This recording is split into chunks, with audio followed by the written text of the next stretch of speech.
Hello students, अस्सलाम वालेकुम। उम्मीद है कि आप लोग सब खैरियत से होंगे। तो मेरा नाम है श्याम गौरी और आज हम पढ़ने वाले स्टूडेंट क्लास 12 की मैथमेटिक्स। और आप सब जानते हैं, आप इंशाल्लाह जानते ही होंगे कि आज हम पढ़ने वाले हैं 2.4 एक्सरसाइज को और क्वेश्चन नंबर कौन सा है 9। और आपको मैं पहले ही बता चुका हूं, हम लोग सिर्फ क्या कर रहे हैं, इंपॉर्टेंट क्वेश्चंस कर रहे हैं। और ये इस एक्सरसाइज का पहला इंपॉर्टेंट क्वेश्चन है, क्वेश्चन नंबर 9। इससे पहले कि मैंने अभी तक एक भी क्वेश्चन नहीं कराया। इससे पहले वीडियो जरूर आई थी 2.4 एक्सरसाइज पर, उसमें मैंने सिर्फ आपको क्या करा, बेसिक नॉलेज दी कि इंक्लिनेशन क्या होता है, स्लोप क्या होता है और उसकी पैरेलल कंडीशन क्या है, परपेंडिकुलर कंडीशन क्या है। तो वो वीडियो जरूर देखिएगा, तो आपको ये बहुत आसान लगेगा। ये चैप्टर तो बहुत ही आसान है। पुरानी वाली वीडियो अगर आपने देखी हुई है तो ये जो आप लोगों को सवाल करवाने जा रहा हूं ये तो बहुत आसान है। क्लियर है इंशाल्लाह। चले सवाल की तरफ पढ़ते हैं। क्या लिखा हुआ है, तो लिखा हुआ है कि लाइन थ्रो, लाइन की बात आ गई, सही है ना, याद रखिएगा। लाइन थ्रो, ये एक पॉइंट दिया हुआ है, कोऑर्डिनेट दिए हुए एक पॉइंट के एंड, और दूसरा पॉइंट दिया हुआ है, मतलब दूसरा पॉइंट दिया हुआ उसके कोऑर्डिनेट के मिले। बोल रहा है कि इस पैरेलल, यहां मेन बात जो है स्टूडेंट वो क्या है, पैरेलल है। पैरेलल किसके है, ये लाइन जो है, ये लाइन जो है जिसके ऊपर ये दो पॉइंट्स है वो पैरेलल है। किसके पैरेलल है, किसके पैरेलल है, दूसरी जो लाइन है उसके पैरेलल है। आसान सी बात समझ में आई, नहीं भी आई कोई टेंशन वाली बात नहीं है। हमें मालूम क्या करना है, हमें मालूम करना है y की वैल्यू। हमें क्या मालूम करना है, y की वैल्यू। बहुत आसान है। मैं यहाँ क्या करूंगा, सबसे पहले आपके सामने डायग्राम बनाऊंगा। डायग्राम क्या बनेगी, ध्यान से देखिएगा स्टूडेंट्स। जरूरी नहीं है पेपर में डायग्राम बनाना, लेकिन मैं तो बनाऊंगा, मुझे तो आपका कॉन्सेप्ट क्लियर करना है। क्लियर है, चलें। अब यहाँ पर एक लाइन ये आ गई है, ये एक लाइन सेगमेंट आ गई, इसके ऊपर दो पॉइंट्स है। मैंने इसको बोल दिया ए, और ए पॉइंट के कोऑर्डिनेट्स क्या हैं, 6, -4, और दूसरा जो पॉइंट है उसको मैंने क्या बोल दिया बी, और उसके कोऑर्डिनेट्स क्या हैं, -3, 2 है, तो ये आ गया -3, 2। और उसके बाद ये बोला जा रहा है एक और लाइन है, एक और लाइन सेगमेंट है, एक और लाइन सेगमेंट है, उसके ऊपर भी दो पॉइंट्स हैं। तो यहाँ पर इस पॉइंट को मैंने बोला सी, और यहाँ पर इसके कोऑर्डिनेट्स क्या हैं, 2, 1, और इसको मैंने बोला डी, और इसके कोऑर्डिनेट्स क्या हैं, 0, 1। क्लियर है इतनी बात, इंशाल्लाह बिल्कुल क्लियर होगी। और हमें बोला जा रहा है ये जो दो लाइन है इसको मैंने क्या बोल दिया, इसको मैंने बोल दिया L1, इस लाइन को मैंने बोल दिया L2। और यहाँ बोला क्या जा रहा है, ये जो दो लाइनें हैं L1 और L2 है वो क्या है, पैरेलल हैं। क्या है, पैरेलल हैं। क्लियर। और पैरेलल कंडीशन में बताया था ना कि आप अगर दो लाइनें आपस में पैरेलल होती हैं तो याद रखिएगा उनका स्लोप क्या होता है, बराबर आता है। मतलब जो लाइन 1 का स्लोप होगा वो बराबर आएगा किसके, लाइन 2 के स्लोप के। ऐसा ही बोला था मैंने, बिल्कुल ऐसा ही बोला था। तो वही कंडीशन को इस्तेमाल करेंगे। सबसे पहले हम क्या करेंगे, लाइन 1 का स्लोप मालूम कर लेंगे। कौन सा फॉर्मूले से करेंगे, याद आ रहा है कि दो पॉइंट्स हमें गिवन है, तो कौन सा फॉर्मूला लगेगा, बिल्कुल वही वाला लगेगा, y2 - y1 divide by x2 - x1। वो फॉर्मूला लगा के हम इसका स्लोप मालूम कर लेंगे लाइन 1 का। उसके बाद हम लोग रिलेशन को यूज करेंगे। कौन से रिलेशन को, पहले m2 का भी स्लोप मालूम कर लेंगे, जो भी आएगा उस रिलेशन से हम y की वैल्यू निकाल लेंगे। नहीं समझ में आया, कोई टेंशन नहीं लेंगे। चलिए से मैं आपको समझाता हूँ, ध्यान से देखिएगा। मैं लिख के आ रहा हूँ यहाँ पे, ध्यान से आपको भी लिखना है। क्या लिखेंगे, लेट M1 क्या है, M1 स्लोप है। किसका स्लोप है, M1 be the slope of the line L1, slope of the line L1 passing through the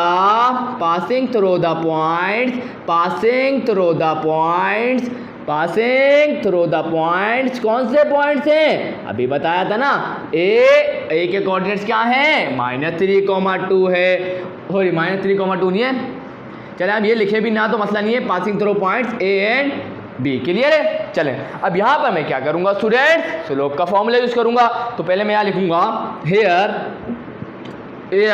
A point के कोऑर्डिनेट्स क्या है स्टूडेंट, 6, -4, और पहले पॉइंट के कोऑर्डिनेट्स को हम क्या बोलते हैं, x1, y1। बी पॉइंट के कोऑर्डिनेट्स क्या है, -3, 2, तो ये आएगा -3, 2। और दूसरे पॉइंट के कोऑर्डिनेट्स को हम क्या बोलते हैं स्टूडेंट, x2, y2 बोलते हैं। और हमें मालूम क्या करना है, स्लोप, मतलब m मालूम करना है ना। क्लियर है स्टूडेंट्स, इंशाल्लाह क्लियर होगा। तो मैं यहाँ किसके फॉर्मूले को यूज करूंगा, स्लोप के फॉर्मूले को, यूजिंग स्लोप फॉर्मूला। क्या लिखूंगा मैं, स्लोप फॉर्मूला। तो स्लोप का फॉर्मूला क्या था, m = y2 माइनस का y1 divided by x2 minus का x1। यही था, बिल्कुल यही था। जल्दी से आगे बढ़ते हैं, बोर नहीं करूंगा आपको इंशाल्लाह। तो ध्यान से सुनिएगा मेरी बात को। y2 क्या है? y2 तो हमारे पास क्या है? 2 है। तो यहाँ पे मैं क्या लिखूंगा स्टूडेंट? m1, क्योंकि हम m1 मालूम कर रहे हैं ना, ये तो स्लोप का फॉर्मूला है। लेकिन अभी तो हमारे पास 2 लाइन है ना, हमने एक लाइन के स्लोप को बोला अभी m1, तो अभी यहाँ m1 मालूम कर रहे हैं। क्लियर है स्टूडेंट्स?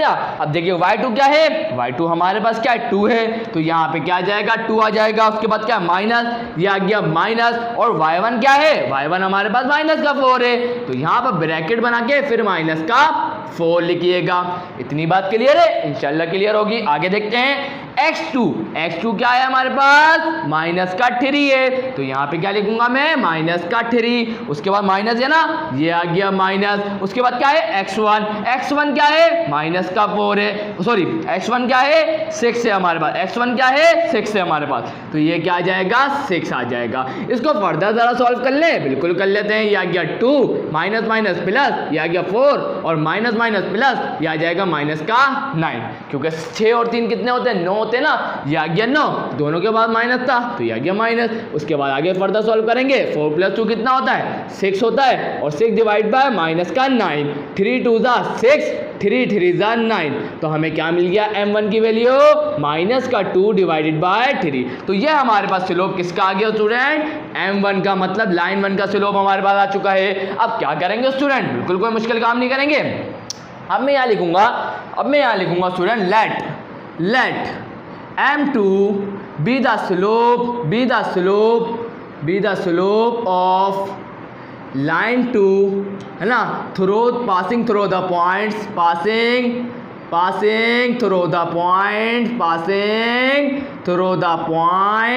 कौन से 2 पॉइंट्स स्टूडेंट्स? आए जरा, क्या बोला है? COD बोला ना, passing through the point C and D। अब यहाँ हेयर करके लिख दूंगा। क्या लिख दूंगा स्टूडेंट? C पॉइंट के कोऑर्डिनेट्स क्या है? 2, 1 है। तो यहाँ आ जाएगा 2, 1 और पहले पॉइंट के कोऑर्डिनेट्स को हम क्या बोलते हैं? x1, y1। उसके बाद D पॉइंट है, तो ये आ गया D पॉइंट। उसके कोऑर्डिनेट्स क्या है? 0, y है। और दूसरा पॉइंट है ना, उसके कोऑर्डिनेट्स को हम क्या बोलते हैं? x2, y2 बोलते हैं। यहाँ तक क्लियर है? इंशाल्लाह क्लियर होगा। यूजिंग स्लोप फॉर्मूला, क्या लिखूंगा मैं? Using slope formula. इंशाल्लाह इतनी बात क्लियर है? बिल्कुल होगी। m बराबर होता है किसके?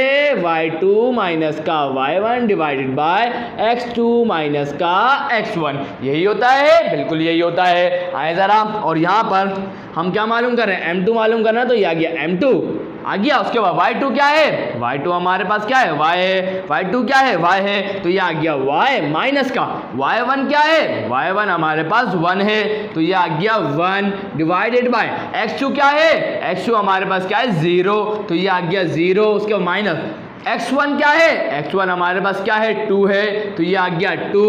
तो यहाँ पर हम इसको फर्दर सॉल्व भी करते हैं, तो मैं यहाँ रोकूंगा। देखिएगा y माइनस 1 ही रहेगा। 0 - 2 क्या हो जाएगा? माइनस का 2 हो जाएगा। तो यहाँ पर हमारे पास क्या आ गया? लाइन 2 का स्लोप भी आ गया। अब क्या करें? अब यहाँ पे टाइम आ चुका है, जो रिलेशन हमने पढ़ा था ना, तो उसको यूज करके हम y की वैल्यू निकाल देंगे। जल्दी से देखिएगा स्टूडेंट्स, क्या बोलेंगे? Since line 1 and 2 are parallel, then their slopes will be equal, है ना। तो इसका मतलब क्या है? m1 बराबर होगा किसके? m2 के। यही होगा ना, क्योंकि दोनों लाइन क्या है? पैरेलल है, तो उनके स्लोप भी क्या होंगे? बराबर होंगे। हम पढ़ चुके हैं। तो m1 का स्लोप की वैल्यू क्या निकली थी? माइनस का 2 डिवाइड बाय 3। तो m1 की जगह क्या आ जाएगा? 2 डिवाइड बाय 3, माइनस का 2 डिवाइड बाय 3। m2 की जगह क्या आ जाएगा? y minus 1 divide by minus का 2, y1 माइनस का y minus 1 divide by minus का 2। जैसा था वैसे लिख दिया। y minus 1 divide by minus का 2 लिख दिया, बिल्कुल लिख दिया। अब ये जो 2 है यहाँ डिवाइड में है, इक्वल टू दूसरी साइड आएगा, 2 से आके मल्टीप्लाई होगा। और ये 3 यहाँ डिवाइड में है, इक्वल टू दूसरी साइड जाएगा, इससे मल्टीप्लाई होगा, तो 3 यहाँ पर मल्टीप्लाई होगा। ये मत करिएगा कि सिर्फ 3 लिख दिया y के साथ, नहीं, ये 3 जो है वो जाके पूरे से मल्टीप्लाई होगा, y-1 से पूरे से मल्टीप्लाई होगा। क्लियर है? इंशाल्लाह क्लियर होगा। माइनस और ये माइनस क्या होगा, प्लस हो जाएगा ना, और 2 2 क्या हो जाएगा, 4 हो जाएगा, तो ये आ जाएगा 4। उसके बाद 3 मल्टीप्लाई बाय y क्या होगा, 3y। उसके बाद माइनस प्लस माइनस क्या होता है, माइनस, 3 1 3 आ जाएगा। और यहाँ पर देखिएगा स्टूडेंट्स होगा क्या, यहाँ देखिएगा, ओ शिट स्टूडेंट्स, यहाँ एक गलती मैंने ही कर दी स्टूडेंट्स, मैंने आपका टाइम थोड़ा वेस्ट कर दिया, क्योंकि हमें तो y की वैल्यू चाहिए ना, हमें तो y को एक तरफ करना है, तो 3 को लाने की ज़रूरत ही नहीं है, इधर 3 को इधर लाने की ज़रूरत ही नहीं है हमारे को। क्लियर है स्टूडेंट? तो इस बारे को आप समझ गए होंगे मेरी बात को, ये मैंने आपको समझाया स्टूडेंट। तो यहाँ देखिएगा स्टूडेंट्स, यहाँ पर देखिएगा y-1 है, और ये डिवाइड बाय क्या आ जाएगा, 3, ये आ जाएगा माइनस माइनस क्या हो गया, प्लस, ये आ जाएगा 4 divide by 3 equal to y-1, ये माइनस का 1 है, इक्वल टू दूसरी साइड आएगा, क्या हो जाएगा, प्लस का 1 हो जाएगा, तो 4 डिवाइड बाय 3 प्लस का 1 इक्वल टू y।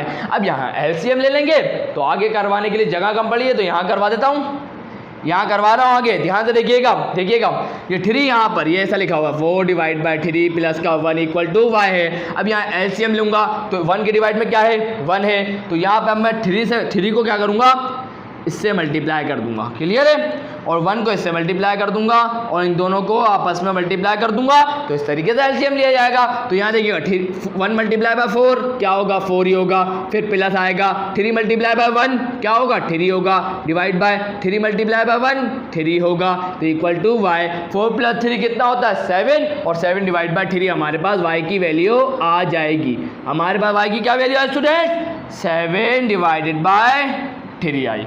तो स्टूडेंट्स जो हमसे मालूम करने का बोला गया था, जो हमें मालूम करने का बोला गया था, वो हमने कर लिया। ज़रा सवाल को पढ़ के दिखाऊं, देखिएगा, फाइंड y तो हमने मालूम कर लिया, तो यहाँ पर हमने जाके सवाल को कंप्लीट कर लिया। यहाँ लिख भी लिएगा कि has the value of y equal to minus का पॉजिटिव 7 डिवाइड बाय 3। क्लियर है? तो यहाँ जाके सवाल को कंप्लीट कर लिया। तो अब जल्दी से जो अब अगला सवाल आने वाला है ना, वो ज़्यादा पूछा गया है, और इसके मैं बता भी दूंगा कि 10 साल में इस क्वेश्चन तो नहीं आया स्टूडेंट, लेकिन इसके आगे वाले जो क्वेश्चन मैं करवाने जा रहा हूँ वो आप देखेंगे 10 ईयर के अंदर, तो आपको हर दफ़ा वही हर साल वही आपको दिख रहा होगा। क्लियर? तो मैं करवाने जाता हूँ। तो स्टूडेंट्स यहाँ पर आ चुका है आप क्वेश्चन नंबर 10। ये देखिएगा 2021 में भी आ चुका है ये क्वेश्चन, 2014 में भी आ चुका है, 2010 में भी आ चुका है, और 2013 में भी आ चुका है। 4 साल आ चुका है ये क्वेश्चन, तो आप जान भी चुके होंगे इतना में, है ना। चलिए जरा देखते हैं क्या बोल रहा है। बिल्कुल छोटा सा चेंज आया है, लाइन थ्रो 2,5 एंड -3,2। एक लाइन है, उसके ऊपर 2 पॉइंट्स हैं, तो मैं वापस वही कंडीशन बना रहा हूँ, ध्यान से देखिएगा। एक लाइन है, उसके ऊपर क्या है, 2 पॉइंट्स हैं, और पहले पॉइंट के जो हमने ए बोल दिया इस पॉइंट को, और उसके कोऑर्डिनेट्स क्या हैं, 2,5 है, और इसको मैंने बी बोल दिया, बी पॉइंट बोल दिया, उसके कोऑर्डिनेट्स क्या हैं, -3, -2 है। अब यहां बोल रहे हैं आगे, इस परपेंडिकुलर, पहले वाले क्वेश्चन नंबर 9 के अंदर क्या लिखा हुआ था, पैरेलल। अब क्या लिखा हुआ है, परपेंडिकुलर। किस लाइन के, इस लाइन के, मतलब एक और लाइन है, और उसके ऊपर जो पॉइंट है मैंने बोला एक सी है, सी पॉइंट को मैंने क्या बोला, 4, -1, और डी पॉइंट है, उसको कोऑर्डिनेट्स को मैंने क्या बोला हुआ, यहाँ पर देखिएगा x, 3। और हमसे बोल रहे हैं कि ये क्या है, लाइन 1 है, ये क्या है, लाइन 2 है। क्लियर है? और ये दोनों लाइन क्या है, ये दोनों लाइन क्या है, आपस में परपेंडिकुलर हैं। अब हमें ये बता दें कि यहाँ जो x आ रहा है, यहाँ जो ये x आ रहा है, उसकी वैल्यू क्या होगी। बस इतना आसान काम अभी तो करा था। सबसे पहले क्या करेंगे, लाइन 1 का स्लोप मालूम करेंगे, और लाइन 2 का भी स्लोप मालूम करेंगे, और परपेंडिकुलर रिलेशन को यूज करके हम इसका x की वैल्यू बता देंगे। कोई मुश्किल लगा? बिल्कुल नहीं लगा होगा, जल्दी से कराऊंगा, ध्यान से देखिएगा। वही वाली line, let m1 be the slope of the line L1 passing through the points a and b। a point यहाँ पे अब क्या होगा, आए जरा देखते हैं।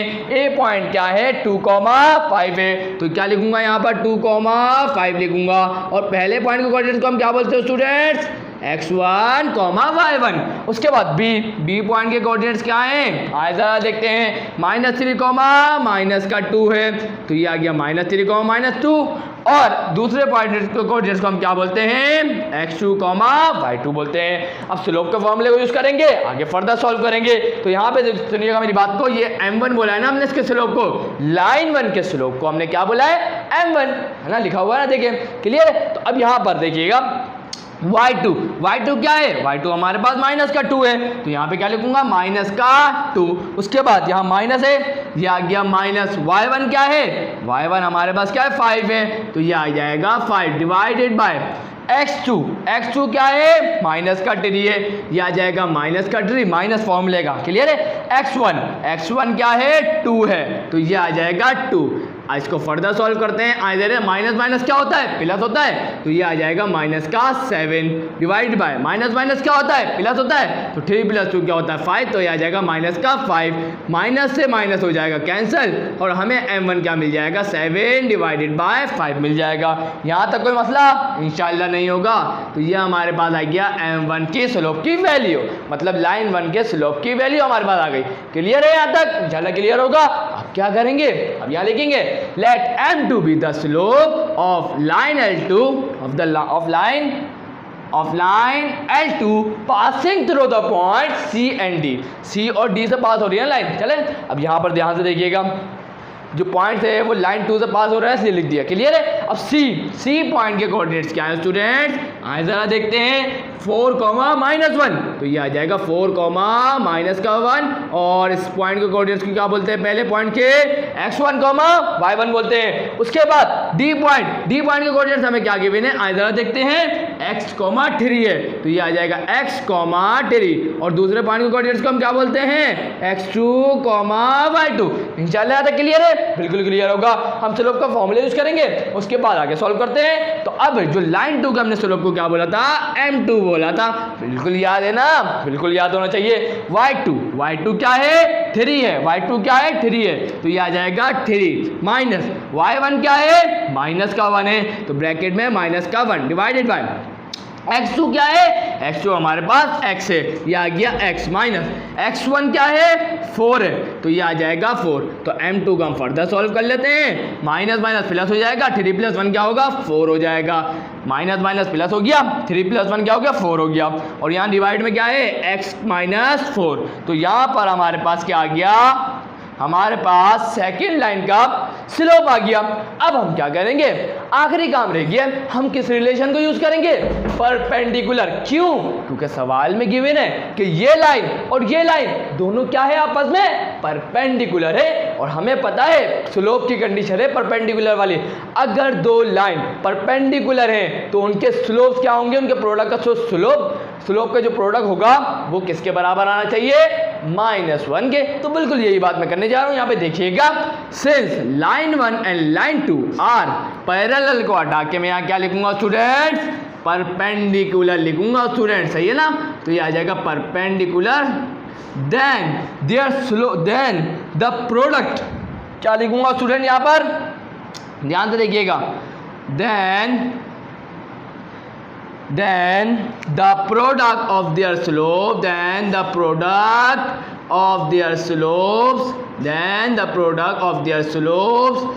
will be equal to minus का 1। कैसे, m1 मल्टीप्लाई बाय m2 बराबर आना चाहिए किसके -1 के।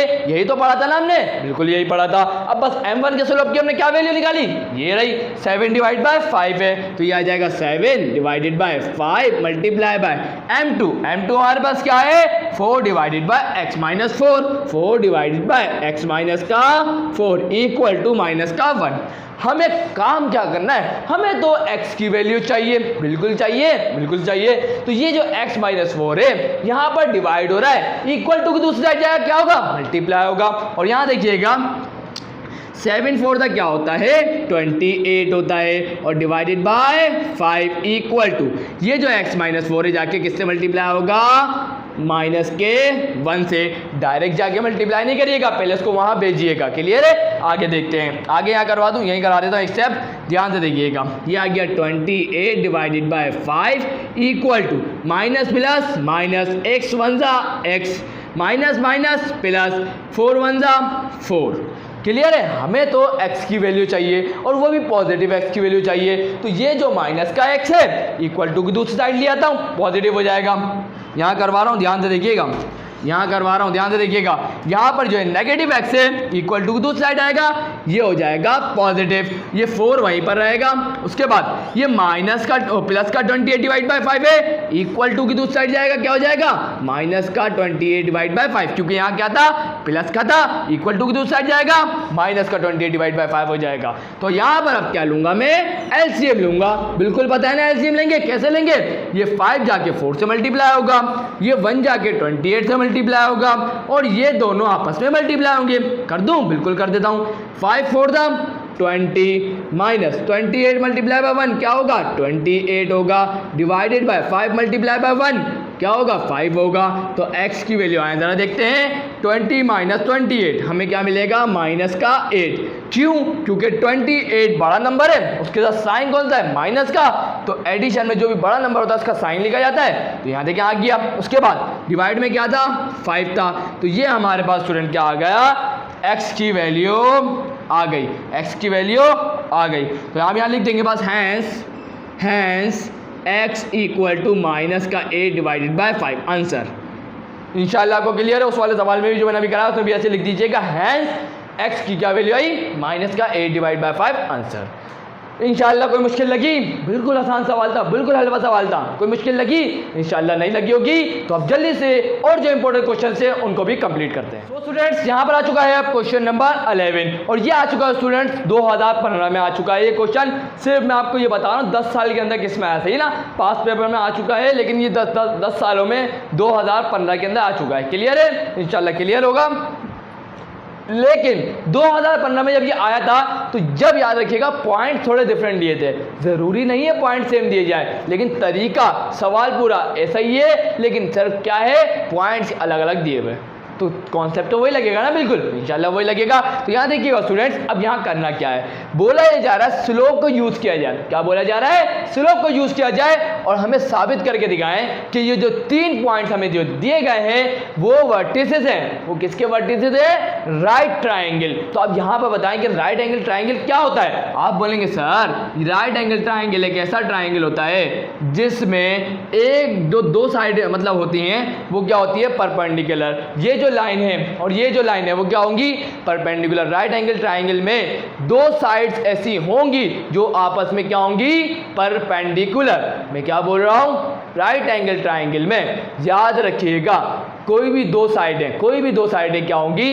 परपेंडिकुलर होती हैं, जैसे कि आप देख सकते हैं। क्लियर है, तो यही बात बहुत इंपॉर्टेंट है यहाँ पर कि राइट ट्राइंगल की बात की गई है ना, तो याद रखिएगा इस कंडीशन को। ठीक है, अब करना क्या है, सबसे पहले मैं आपके सामने कोई आम ट्राइंगल बना देता हूँ। क्या बना देता हूँ, ये आ गया ट्राइंगल। सही है, ट्राइंगल के अंदर कितनी साइड होती है 3 साइड होती हैं और कितने वर्टेक्स होते हैं 3 वर्टेक्स होते हैं ना।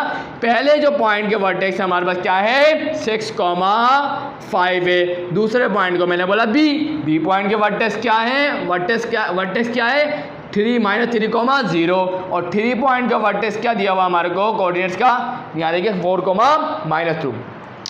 ये हमारे ए पॉइंट के कोऑर्डिनेट्स गिवन है, बी पॉइंट के कोऑर्डिनेट्स गिवन है और सी पॉइंट के कोऑर्डिनेट्स गिवन है। अब क्या करना है सर हमारे को, तो हमें यहाँ लिखा हुआ भी है स्लोप को यूज।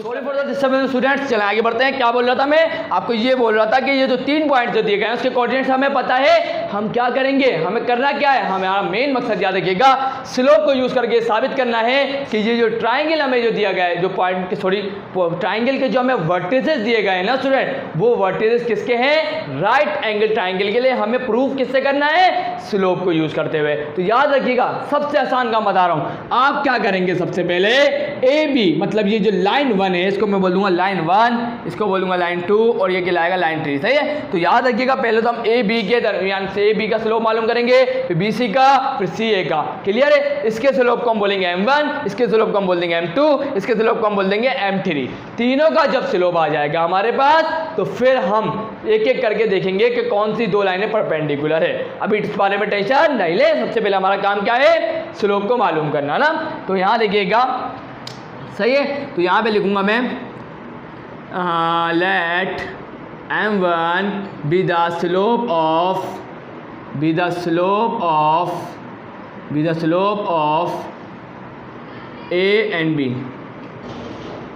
सही है, क्या होगा, हमने क्या बोला कि m1 किसका स्लोप होगा a और b का। सही है ना, तो यहाँ पर m1 be the slope of point a and B. Clear है इंसान स्टूडेंट? चलें आगे बढ़ते हैं। यहाँ लिखूंगा हेयर, हेयर ए क्या है? ए हमारे पास ए पॉइंट के कोऑर्डिनेट्स क्या है? 6,5 है और पहले पॉइंट के कोऑर्डिनेट्स को हम क्या बोलते हैं? x1, y1। इसी तरीके से बी पॉइंट है, बी पॉइंट के कोऑर्डिनेट्स क्या है? -3,0, तो ये आ जाएगा -3,0 और दूसरे पॉइंट के कोऑर्डिनेट्स को हम क्या बोलते हैं स्टूडेंट? x2, y2। स्लोप का फॉर्मूला क्या है स्टूडेंट? बिल्कुल बताएं मेरे को। m बराबर होता है किसके? y2 - y1 divided by x2 minus का x1। यही होता है, बिल्कुल यही होता है। आगे बढ़ते हैं। हमने स्लोप को क्या बोला? m1 और यहाँ पर y2 क्या होगा? y2 हमारे पास क्या है? 0 है, ये आ गया 0। उसके बाद y1 क्या है? 5 है, ये आ जाएगा 5 डिवाइडेड बाय x2 क्या है? x2 हमारे पास क्या है? -3 है, ये आ जाएगा -3 और हमारे पास x1 क्या है? 6 है, तो ये आ जाएगा 6। तो इस तरीके से m1 हमारे पास क्या निकलेगा? -5 डिवाइडेड बाय माइनस प्लस 6 + 3 9, ये आ जाएगा -9। माइनस से माइनस कैंसिल, तो हमें m1 क्या मिल जाएगा स्टूडेंट? 5 divided by 9। तो ये हमारे पास क्या आया है? m1 की वैल्यू आ गई है। इंशाल्लाह इस बात को क्लियर होगा आप लोगों को। अब हम क्या करेंगे? लाइन 2 का स्लोप मालूम करेंगे ना, तो यहाँ पर लिख देंगे आप लोग students, let m2 be the slope, let m2 be the slope of points A, sorry क्या होगा? बी और सी का होगा, B and C, points B and C। Clear है स्टूडेंट? इंशाल्लाह क्लियर होगा। अब हम m2 किसके स्लोप को बोल रहे हैं? हम लोग बोल रहे हैं जो दो पॉइंट्स है B और C, तो उसके स्लोप को हम क्या बोलेंगे? हम क्या बोलेंगे? m2 बोलेंगे। क्लियर है? तो यहाँ पर हेयर करके क्या लिखेंगे स्टूडेंट? हमारे पास B क्या है? B पॉइंट के कोऑर्डिनेट्स को हमने क्या बोला हुआ है? -3,0, तो क्या आएगा? -3,0 और पहले पॉइंट के कोऑर्डिनेट्स को हम क्या बोलते हैं? x1, y1 बोलते हैं। उसी के साथ C पॉइंट के कोऑर्डिनेट्स क्या हैं? हमारे पास क्या है? 4, -2 है, तो ये आ जाएगा 4, -2 आ जाएगा। और दूसरे पॉइंट के कोऑर्डिनेट्स को हम क्या बोलते हैं? x2, y2 बोलते हैं। इंशाल्लाह यहाँ तक क्लियर है। स्लोप का फॉर्मूला याद है? बिल्कुल याद होना चाहिए। क्या था? m बराबर होता है किसके? y2 माइनस का y1 divided by x2 minus का x1। आए जरा, तो यहाँ पर m हमने क्या बोला हुआ है? m2 बोला हुआ है ना। BC के अंदर जो पॉइंट के अंदर आ रहा है स्लोप, वो क्या आएगा? m2 आएगा। चले आगे बढ़ते हैं। y2 क्या है? -2 है, यहाँ पे क्या आ जाएगा? -2 आ जाएगा। y1 क्या है? 0 है, तो ये आ जाएगा 0 डिवाइडेड बाय x2 क्या है? x2 हमारे पास 4 है, ये आ जाएगा 4। उसके बाद यहाँ माइनस है, आ गया माइनस। x1 क्या है? x1 हमारे पास है -3, तो ये आ जाएगा -3। तो m2 हमारे पास क्या निकलेगा?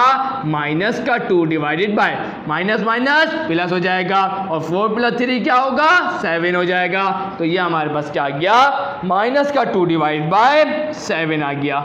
ये हमारे पास आ गया है लाइन 2 का स्लोप। आगे बढ़ते हैं। अब हम क्या मालूम करेंगे स्टूडेंट्स? लाइन 3 का स्लोप। तो late m2 be the, sorry m2 नहीं, m3 B the slope of point C and A। सही है? तो यहाँ पर हमारे पास अब स्लोप m3 हमने किसको बोला है? C और A को, है ना। तो यहाँ पर देखिएगा, अब हमारे पास हेयर करके लिखेंगे। C पॉइंट क्या है स्टूडेंट? C पॉइंट के कोऑर्डिनेट्स क्या हैं? 4, -2 और पहले पॉइंट के कोऑर्डिनेट्स को हम क्या बोलते हैं? x1, y1। A पॉइंट के कोऑर्डिनेट्स क्या है स्टूडेंट? 6, 5 है और दूसरे पॉइंट के कोऑर्डिनेट्स को हम क्या बोलते हैं स्टूडेंट? x2, y2 बोलते हैं। यहाँ तक क्लियर है स्टूडेंट? बिल्कुल क्लियर होगा। स्लोप का फॉर्मूला क्या है? m बराबर होता है y2 माइनस का y1 divide by x2 minus का x1। क्लियर है यहाँ तक? चले आगे बढ़े। और हमने m3 बोला ना इसके स्लोप को, तो ये आ गया m3। y2 क्या है? y2 हमारे पास क्या है स्टूडेंट्स? 5 है, क्या है 5 है, माइनस y1 क्या है, y1 हमारे पास माइनस का 2 है, ये आ गया माइनस का 2 डिवाइडेड बाय x2 क्या है, x2 हमारे पास 6 है, ये आ गया 6 माइनस x1 क्या है, x1 हमारे पास 4 है, ये आ गया 4। m3 हमारे पास क्या आएगा स्टूडेंट, माइनस माइनस प्लस हो जाएगा, 5 प्लस 2 क्या होगा 7 हो जाएगा, तो ये आ गया 7 डिवाइड बाय 6 माइनस 4 क्या होगा 2 होगा। तो ये हमारे पास क्या आ चुका स्टूडेंट, ये हमारे पास m3 आ चुका है, मतलब साइड नंबर 3 का स्लोप आ चुका है। पहली साइड का स्लोप भी आ गया, दूसरी साइड का स्लोप भी आ गया, तीसरी साइड का स्लोप भी आ गया। अब क्या करें, तो अब यहाँ पर ये चीज़ करने के बाद अब यहाँ पर मैंने आपको बताया था ना कि राइट ट्राइंगल के अंदर कोई भी दो साइड क्या होती है, परपेंडिकुलर होती हैं। तो अब हम इसी रिलेशन को, परपेंडिकुलर वाले स्लोप का परपेंडिकुलर वाले रिलेशन को यूज़ करके हम बता सकते हैं कि ये जो ट्राइंगल हमें दिया गया है तो वो उसका मतलब एक राइट एंगल ट्राइंगल है या नहीं, है ना। चले आए, तो यहाँ पर मैं यहाँ लिख देता हूँ सिंस अब यहाँ पर एक लाइन को ले लेता हूँ, यहाँ पर L1 साइड को बोला था ना मैंने, यहाँ पर क्या बोला था L1 and L2 are perpendicular, then if L1 and L2 are perpendicular, if L1 and L2 are perpendicular, then क्या होगा, देन इनके प्रोडक्ट का स्लोप क्या बनाना चाहिए, m1 मल्टीप्लाई बाय m2 किसके बराबर आना चाहिए, -1 के बराबर आना चाहिए। अगर ये दो लाइन, अगर ये लाइन 1 और लाइन 2 क्या है, आपस में परपेंडिकुलर है, तो जब हम इनका प्रोडक्ट निकालेंगे स्टूडेंट वो किसके बराबर आना चाहिए, -1 के बराबर आना चाहिए। तो आए जरा, m1 क्या है 5 डिवाइडेड बाय 9, m1 क्या है 5 divide by 9 multiply by m2 क्या है, m2 हमारे पास -2 divide by 7, -2 divide by 7 equal to -1। आए जरा इसको फर्दर सॉल्व करें, 5 2 क्या होगा 10 होगा, ये हो गया -10 और 7 9 क्या होगा, 7 9 क्या होगा 63 होगा। क्लियर स्टूडेंट, तो आपको -1 नहीं मिलेगा। इसका मतलब ये है कि जो लाइन 1 और ये लाइन 2 है वो आपस में परपेंडिकुलर नहीं है। अब यहाँ पर ये तो हमें पता चल रहा है, देखिए आएगा ही नहीं आंसर -1, इसका मतलब लाइन 1 और लाइन 2 क्या है, परपेंडिकुलर नहीं है। अब हम क्या बोलेंगे, सो स्टूडेंट्स अब यहाँ पर हमने दो तो चेक कर लिए, मिटा दिए क्योंकि अब उसका आंसर आया नहीं तो वो तो बेकार होगा हमारे लिए ना। अब आखिरी काम क्या रह गया, हम ये देखेंगे कि लाइन 2 और लाइन 3 क्या आपस में परपेंडिकुलर है। तो इसका मतलब अगर परपेंडिकुलर होगा तो मतलब हम क्या करेंगे, जब इनके स्लोप को मल्टीप्लाई करेंगे, मतलब m2 को मल्टीप्लाई करेंगे किससे, m3 के, मतलब सेकंड लाइन का और थर्ड लाइन के स्लोप को जब मल्टीप्लाई करेंगे तो वो किसके बराबर आना चाहिए, -1 के। तो m2 का स्लोप क्या निकला था, -2 डिवाइड बाय 7 निकला था, मल्टीप्लाई बाय m3 मतलब तीसरी लाइन का स्लोप क्या है 7 डिवाइड बाय 2 है। तो याद देखिएगा 2 से 2 कैंसिल हो जाएगा, है ना, 2 से 2 कैंसिल हो जाएगा और 7 से 7 कैंसिल हो जाएगा। तो हमें क्या मिलेगा, -1 इक्वल टू -1। इसका मतलब क्या हुआ स्टूडेंट, इसका मतलब क्या हुआ स्टूडेंट, ये मतलब ये हुआ कि ये जो ट्राइंगल हमें दिया गया है, मतलब ये जो ट्राइंगल के जो हमें वर्टिसेस दिए गए हैं, ये जो पॉइंट्स के वर्टिसेस हैं वो याद रखिएगा कि राइट एंगल ट्राइंगल के वर्टिसेस गिवन है हमारे को। कैसे पता लगाया, यूजिंग स्लोप। सही है, तो हमें पता था कि अगर दो लाइन परपेंडिकुलर होती हैं तो उनके प्रोडक्ट का जो स्लोप होता है वो बराबर आता है किसके, -1 के। तो हमने देख लिया कि जो लाइन 2 और लाइन 3 है वो आपस में परपेंडिकुलर है। इसका मतलब ये हुआ कि -1 आ चुका है, इसका मतलब परपेंडिकुलर है। और ये जो ट्राइंगल के पॉइंट्स हमें जो दिए गए हैं वो एक राइट एंगल ट्राइंगल के पॉइंट्स हैं। तो ये हमने प्रूव कर दिया। तो यहाँ लिख दीजिएगा, hence the given vertices are the vertices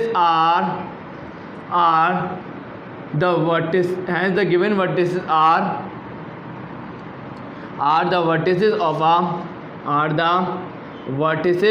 a right angle triangle।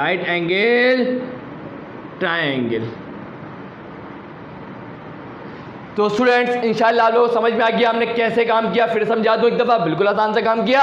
हमने क्या किया, हमसे बोला गया था कि जो 3 वर्टिसेस दिए गए हैं क्या वो एक राइट ट्रायंगल के वर्टिसेस हैं, तो ये हमें प्रूव करना था। और किसके जरिए करना था, स्लोप के जरिए करना था। तो सबसे पहला काम हमने क्या किया, हमने लाइन 1 का स्लोप निकाला, फिर लाइन 2 का स्लोप निकाला, फिर लाइन 3 का स्लोप निकाला। और इन तीनों के जब स्लोप आ गया हमारे पास, हमने क्या करा, परपेंडिकुलर रिलेशन अप्लाई करा।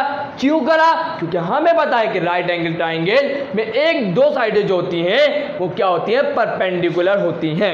तो हमने परपेंडिकुलर रिलेशन अप्लाई करा और हमें पता चला कि यहाँ पर दो साइडें हैं जो परपेंडिकुलर हैं। इसका मतलब क्या हुआ कि ये एक जो वर्टिसेस हमें दो दिए गए हैं वो एक राइट एंगल ट्राइंगल के वर्टिसेस हैं। तो इंशाल्लाह स्टूडेंट्स आज की वीडियो में बस इतना है स्टूडेंट्स। तो वीडियो अच्छी लगी तो लाइक ज़रूर करिएगा, चैनल को सब्सक्राइब करके बेल आइकन हिट करके ऑल पे ज़रूर क्लिक करिएगा ताकि मेरे आने वाले वीडियोज़ का नोटिफिकेशन आप लोगों को मिल जाए। तो मिलते हैं नेक्स्ट वीडियो में इंशाल्लाह। तो जब तक के लिए अल्लाह हाफिज़।